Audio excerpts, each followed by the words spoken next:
Olá pessoal, nesse vídeo eu vou apresentar o Quicksort, que é o algoritmo de ordenação mais popular que a gente conhece. Esse algoritmo é implementado nas bibliotecas das principais linguagens de programação. O Quicksort também é conhecido como algoritmo de ordenação por separação. A gente usa esse nome porque ele, assim como o Merge Sort, ele é baseado em um algoritmo auxiliar. Mas aqui esse algoritmo auxiliar é o algoritmo de separação. Mais para frente a gente vai entender o que é o problema de separação e a gente vai estudar um algoritmo de separação. Esse algoritmo foi proposto por Anthony Hoare em 1961. Na realidade, ele foi publicado em 1961, mas o Hoare desenvolveu ele em 1959. Se a gente lembrar, né, o algoritmo do Merge Sort foi proposto em 1945, né, pelo von Neumann. Então, o algoritmo do Quicksort é mais recente, né, do que o Merge Sort. Mais uma similaridade com o Merge Sort é que o Quicksort também é baseado na técnica de dividir e conquistar, e por isso a implementação mais comum do Quicksort é a implementação recursiva. Como eu disse no início, esse algoritmo é muito popular. Por que ele é popular? Porque na prática ele é muito eficiente. Apesar do pior caso desse algoritmo ser da ordem de n ao quadrado, né, o que é equivalente àqueles algoritmos ineficientes que a gente viu nos vídeos anteriores, né, como o insertion sort e o selection sort. Mas, por outro lado, o quicksort, na média, né, na análise de caso médio, o custo dele é muito bom, é da ordem de n log n. E ele tem algumas vantagens, né, sobre o merge sort, que no pior caso, né, o merge sort é O de n log n, o que parece, né, ser muito melhor do que o quicksort. Mas a questão é que o pior caso do quicksort é muito raro, por isso que o caso médio dele é de O de n log n. E na prática ele acaba sendo muito rápido, né, na maioria dos casos. Bom, existem diferentes versões do Quicksort, isso é importante vocês saberem, porque vocês vão acabar procurando, né, material na internet para estudar o Quicksort, né, além desse vídeo do nosso material, e você vai acabar se deparando com algoritmos diferentes. E a gente vai ver que o que muda, né, de uma implementação para outra, na realidade, é o algoritmo de separação. A ideia básica do Quicksort é sempre a mesma, mas existem diferentes algoritmos de separação. Nesse vídeo, a gente vai estudar o algoritmo original que foi proposto pelo Hoare, mas depois disso, diversos outros algoritmos de separação foram propostos. Bom, como eu falei, a implementação do Quicksort é recursiva, essa é a implementação mais comum. Então aqui a gente tem a função, o método principal do Quicksort, e ele recebe, né, como é recursivo, ele recebe um subvetor, né, um vetor V, e aí ele tem que ordenar os elementos de V da posição P até a posição R, né?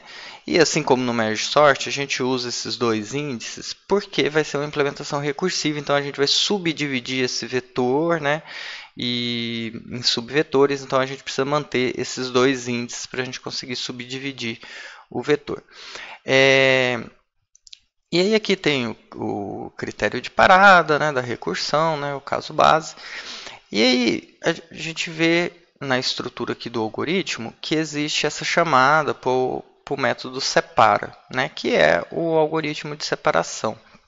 E depois vem duas chamadas recursivas para o quicksort. Tá? Então, um ponto importante aqui, ó, é que o R é o índice do último elemento do vetor. Diferente da nossa implementação do Merge Sort, onde o R era a posição imediatamente depois da última posição do vetor. Então, aqui no Quicksort, o V na posição R faz parte do vetor. Ok? Bom, E aí, como eu também já falei, o problema de separação, eu vou já mostrar o que é esse problema. No Quicksort ele existe diferentes implementações para esse problema de separação. Tá? A gente vai estudar aqui nesse vídeo um algoritmo de separação. Mas primeiro a gente tem que entender o que é esse problema de separação. Como a gente nota aqui, ó, o algoritmo, o método separa, ele recebe o vetor original e retorna um índice Q. Esse índice Q é um índice que está entre P e R, como a gente pode ver aqui, e o que o problema de separação, o que o algoritmo de separação realiza é, ele mexe na ordem dos elementos do vetor. Vocês podem ver ó, que isso aqui é a saída do algoritmo separa, o algoritmo de separação. Então, ele mudou a ordem dos elementos de tal forma que, né, dado esse índice Q, ó, todos os elementos que estão na parte esquerda do vetor, ou seja, da posição P até a posição Q, são menores ou iguais do que os elementos que estão de Q mais 1 até R. Certo?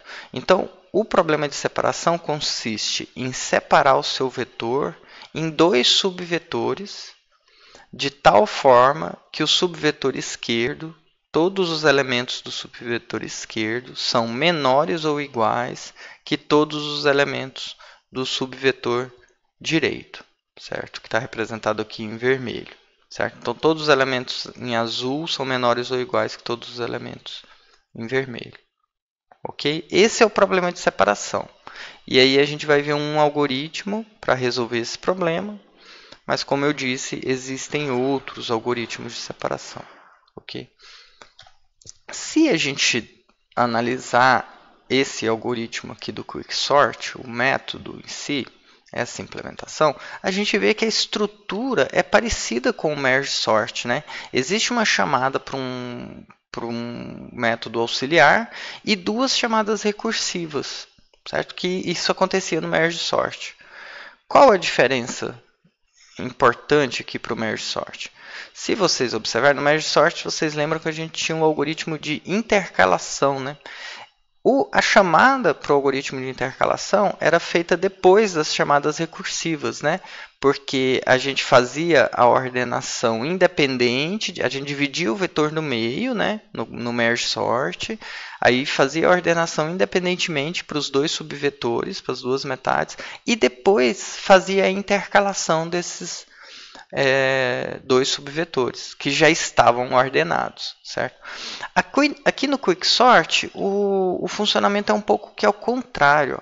A gente faz uma separação do vetor original em dois subvetores. Esses dois subvetores não estarão ordenados necessariamente. Mas, como todo mundo que está aqui é menor ou igual que todo mundo que está aqui, a gente já meio que deu uma organizada no vetor.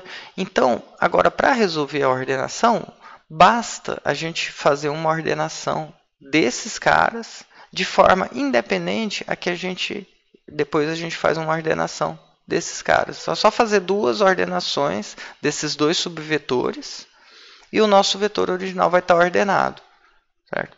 Então, a estratégia também é de divisão e conquista, como no Merge Sort. A gente também divide o vetor em duas partes.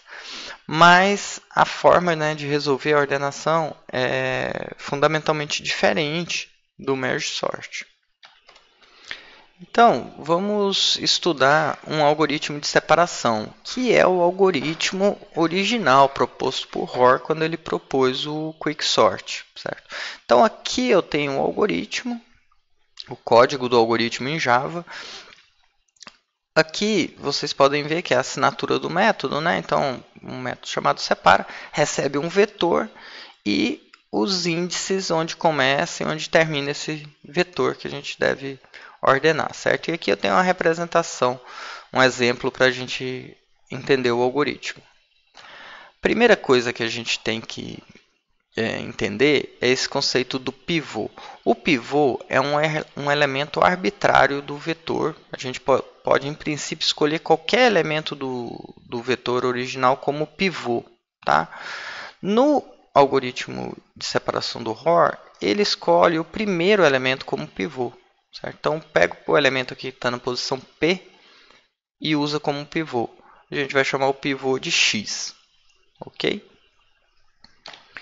E aí, a gente vai usar dois índices. O índice I, que começa aqui na posição imediatamente antes do início do vetor, né, na posição P-1. E o índice J, que começa no outro extremo, na posição imediatamente depois do final do vetor, na posição R mais 1. Daí em diante, ó, a gente vai entrar em um laço de repetição que vai fazer a separação. Certo?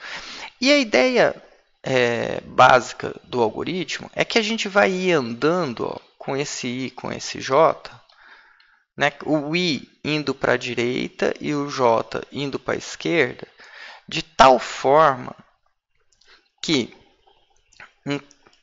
a cada passo do algoritmo a gente vai manter todo mundo que está aqui à esquerda da posição I sendo menor ou igual do que o pivô. E todo mundo que está à direita do J sendo maior ou igual que o pivô. Certo? E aí, quando esses dois índices se encontram e cruzam, né, um passa do outro, o algoritmo acaba e o J vai ser justamente o índice que a gente vai retornar, que é o Q lá do Quicksort. E a gente garante que todo mundo que está do P até o J é menor ou igual que o pivô, e todo mundo que está do I até o R é maior ou igual que o pivô. Certo? Então, essa é a ideia básica do algoritmo. Ok?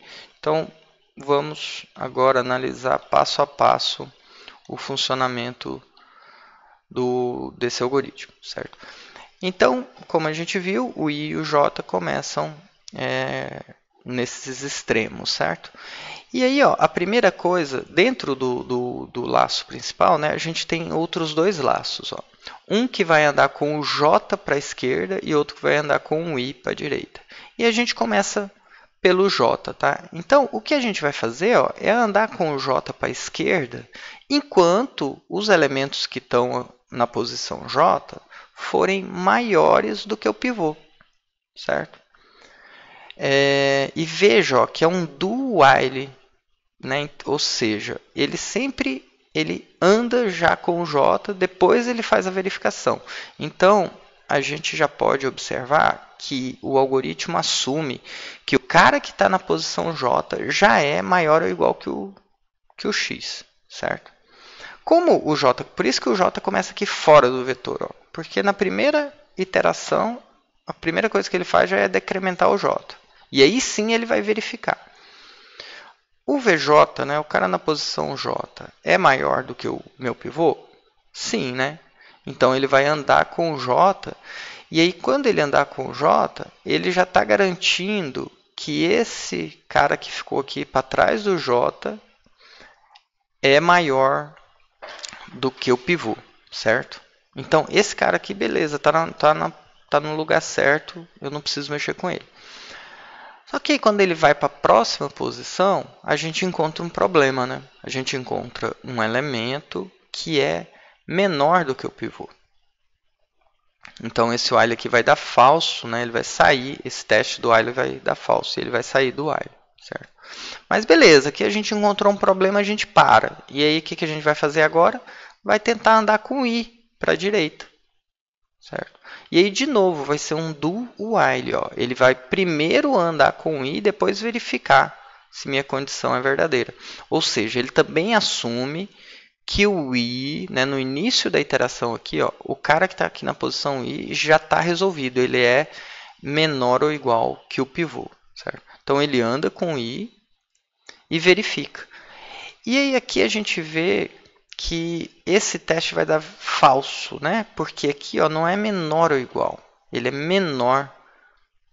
O 5 é igual ao pivô, né? Então esse teste aqui vai dar falso. Tá?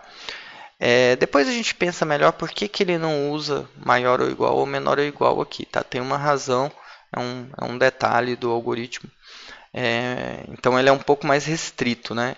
Se você acha um cara que é igual ao pivô, você para. Né? Também para. Então, o que acontece aqui? A gente encontrou um problema aqui, certo? Então, esse while aqui do i, desculpa, voltando um pouco. O while do i vai parar, já aqui na primeira iteração, certo? Ele vai sair e vai vir para esse if. Quando esses dois whiles terminam, o que a gente tem em mãos? A gente tem um cara aqui no índice j que é menor do que o pivô, ou igual ao pivô.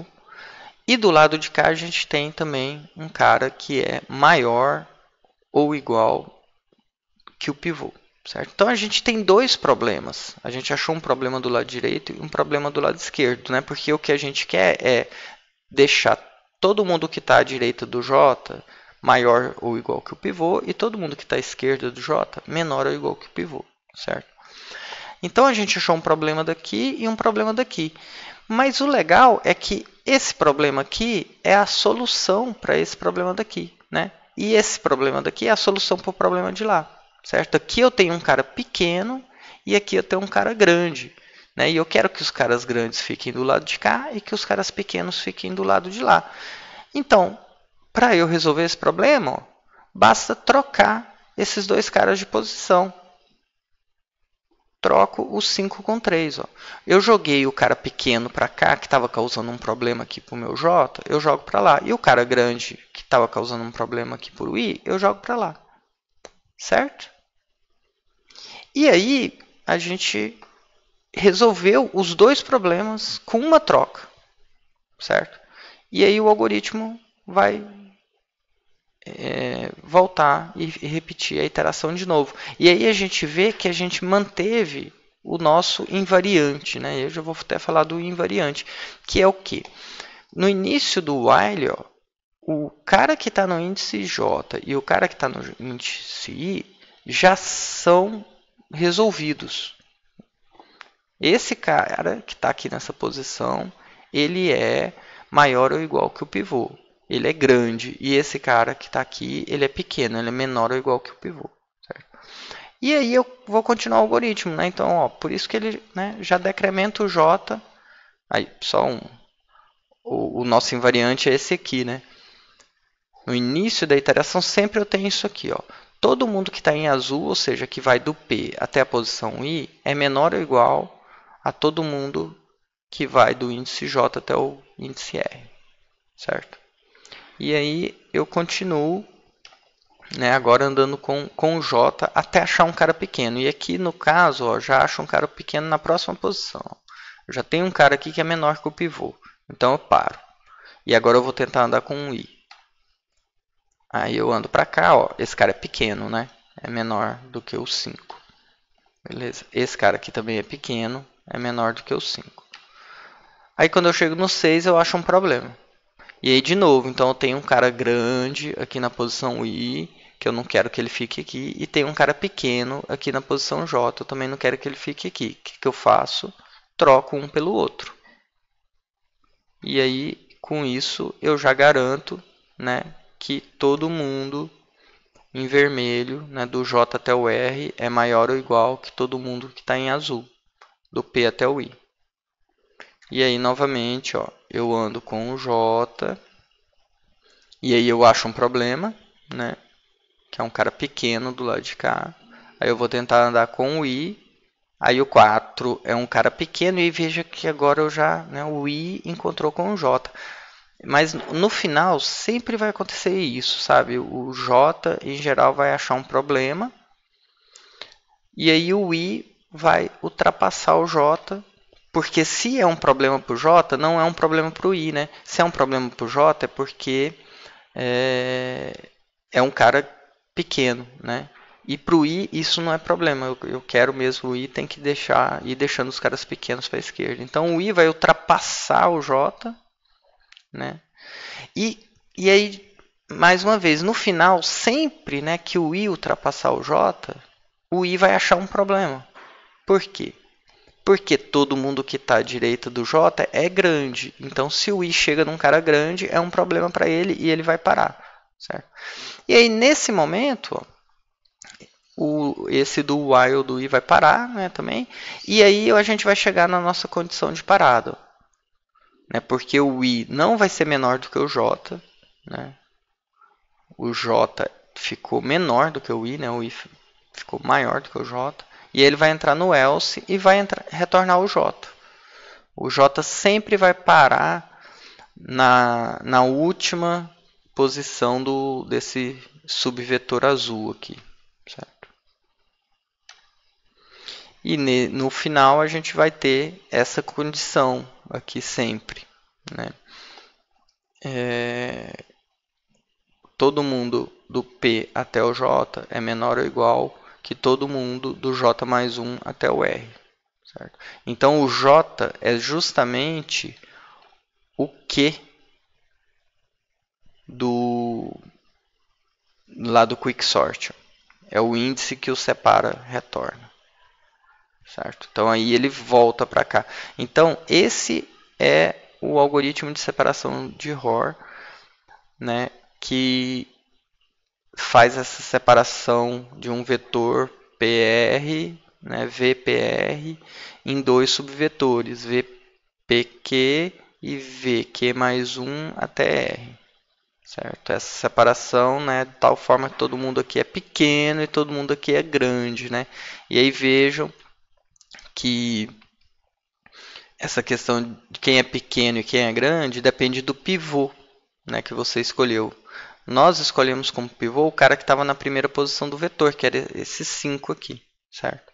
E aí, por isso, esse lado esquerdo ficou um pouco maior do que o lado direito, porque tem mais elementos menores ou iguais que 5, né, do que maiores ou iguais que 5. E aí, é justamente essa questão do pivô que gera aquele custo assintótico de pior caso, da ordem de n ao quadrado do Quicksort, porque você pode dar azar na escolha do seu pivô. Se você escolhe seu pivô sempre no início, como a gente está fazendo, né, existe um pior caso que seu algoritmo vai acabar tendo custo O de n ao quadrado, porque você vai escolher um pivô que se separa muito mal. Né? E o pior caso do Quicksort é, na realidade, quando o vetor está ordenado. Quando o vetor está todo ordenado e você pega o pivô, e isso, né, é o pior caso para esse algoritmo de separação. Né? Como ele pega o pivô sempre na primeira posição do vetor, se o vetor já estiver ordenado, sempre ele vai pegar o menor cara. E aí vai ficar um vetor com um subvetor com um elemento só, que vai ser o menor cara, e o outro subvetor vai ficar com n menos 1 elementos. E isso vai acontecer em todos os passos do algoritmo. Então aí o custo vai ficar n mais n menos 1 mais n menos 2 até mais 1, que a gente já viu que é da ordem de n ao quadrado. Mas como eu comentei, esse pior caso do Quicksort não é comum, é raro acontecer esse pior caso. Então, na média, né, existe uma análise que a gente não vai estudar aqui, que é uma análise mais complicada. A análise de caso médio do Quicksort, a complexidade de caso médio do Quicksort é muito boa, é n log n. Então, com isto, a gente tem o algoritmo Quicksort funcionando, né? Só para concluir, né? Então, uma vez que eu separei os caras dessa forma, né, eu posso ordenar recursivamente o subvetor de P até Q, que é essa primeira chamada aqui, recursiva, e depois, de forma independente, eu posso ordenar o subvetor vermelho aqui, da posição Q mais 1 até R. Porque, né, esses caras estão separados dessa forma. Aqui desse lado eu tenho os caras pequenos e desse lado eu tenho os caras grandes, né? Então eu posso ordenar esses caras de forma independente, certo? E essa recursão vai ser executada enquanto o P for menor do que o R, certo? Enquanto o P não encontrar o R, eu vou fazendo essa recursão, ou seja, enquanto o meu subvetor tem pelo menos dois elementos, né? Como o V na posição P e o V na posição R fazem parte do vetor, eu estou executando isso aqui enquanto eu tiver dois elementos. Né? Uma vez que eu chego num subvetor que tem um único elemento, é o caso base dessa recursão e eu posso parar, certo? Então esse é o quicksort. Bom, então para fechar aqui a apresentação do algoritmo, a gente tem que esse algoritmo quicksort é baseado em divisão e conquista, né? No método dividir e conquistar, assim como o merge sort.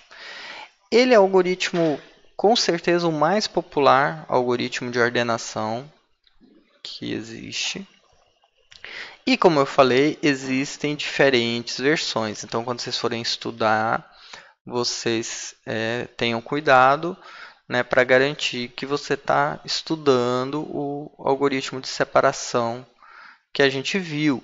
É claro que vale a pena você estudar outros algoritmos, inclusive na apostila do professor Viduani existem alguns exercícios que apresentam outros algoritmos, tá?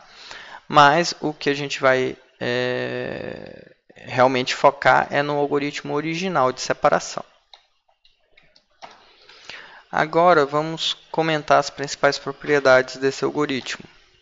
Primeiro, esse algoritmo, particularmente esse algoritmo de separação que a gente viu, ele não é estável, tá? Ou seja, ele pode acabar invertendo itens que têm o mesmo valor, certo? Ele pode ser paralelizado, mas ele não é tão paralelizável quanto o merge sort, dá mais trabalho paralelizar o quick, né? E como a gente já comentou, a complexidade de pior caso dele é O de n ao quadrado, né, o que é ruim, mas o caso médio dele, a complexidade de caso médio é O de n log n. E na prática, esse algoritmo é muito usado porque as constantes dele são muito baixas. Então, na prática, ele é muito rápido. E, além disso, né, como ele tem complexidade de espaço constante, O de 1, né, ele não usa uma memória adicional, e isso é uma vantagem muito grande em relação ao merge sort. Né, porque o merge sort usa um vetor auxiliar, né, e o quicksort não precisa desse vetor. E aqui eu apresento uma tabela comparando todos os algoritmos de ordenação que a gente viu. Né? O quicksort é o último algoritmo que a gente vai ver, né? E aí aqui eu comparo, coloco uma tabela ó, comparando a estabilidade, se o algoritmo é in place, análise de pior caso, a análise de pior caso de memória auxiliar, né? Complexidade de memória, paralelização, adaptabilidade e se o algoritmo é online. Né? Então, a gente pode, olhando rapidamente aqui, né, ver que o merge sort é o de n log n, é o algoritmo que tem a melhor complexidade de pior caso. Entretanto, a gente tem que lembrar que o quicksort, no caso médio, é o de n log n. Né? O merge sort, no caso médio, também é n log n. Né? E esses selections em session sort, no caso médio, é O de n ao quadrado. Certo? Então, o quicksort também é muito bom. A memória auxiliar, né, desses dois algoritmos mais eficientes, né? O quicksort é melhor, né? O merge sort usa uma memória auxiliar. Né? Por outro lado, o merge sort é facilmente paralelizável. Né? O quicksort pode ser paralelizado, mas não é tão bom para paralelizar. Certo? Com relação à estabilidade, né, a gente tem que o merge sort é estável, o quicksort não. O quick é in place, o merge sort não. Né, todos aqueles algoritmos ineficientes são, né, mais simples são todos in place. E a gente pode ver também que o único algoritmo online é o insertion sort, né? E aí isso a gente comentou quando a gente falou do insertion sort, que apesar desse algoritmo ser um algoritmo ineficiente, ele é usado na prática, justamente nesses casos em que a gente precisa de um algoritmo online, né? Isso é muito comum. Você tem você quer ordenar elementos que estão chegando para você um a um. Imagina você coletando informações na internet. Imagina você quer monitorar tudo que está sendo dito, sei lá, no Twitter sobre uma determinada pessoa, uma determinada empresa. Esse é um problema naturalmente online, né? E aí você vai recebendo esses tweets, né, à medida que eles vão sendo postados, né? E aí se você quiser manter esses tweets de alguma maneira ordenado, a melhor estratégia provavelmente é usar o insertion sort, né? Porque aí você mantém os tweets que você já tem ordenados e toda vez que chegar um novo tweet, você vai lá e insere ele de forma ordenada na sua lista de tweets, certo? Então, esse é um panorama, né, de todos os algoritmos que a gente viu. E aí fica uma pergunta, né? Qual desses algoritmos é o melhor? Eu espero que vocês já tenham uma noção que não existe um algoritmo melhor, né? Uma coisa que a gente pode falar, né, dessa nossa análise aqui é que o Selection Sort é um algoritmo ruim, né? O Selection Sort não tem muitas vantagens de você usar ele, talvez em alguns casos muito específicos, tá? Mas nos outros, com relação a esses outros três, cada um tem uma vantagem, né? Então, como a gente acabou de falar, o insertion sort pode ser interessante porque ele é online, certo? O merge sort pode ser interessante porque ele é facilmente paralelizável, né? Caso contrário, se você está numa situação mais tradicional, que é você tem um vetor com todos os seus dados e você quer ordenar da maneira mais rápida possível, e aí a melhor opção é o quicksort em geral. Ok? Então por isso que o quicksort é o mais popular, mas os outros algoritmos também são usados em algumas situações. Aqui tem alguns links interessantes, sugiro que vocês deem uma olhada, né? Isso são links que podem ajudar vocês aí nos estudos. Muito obrigado, pessoal.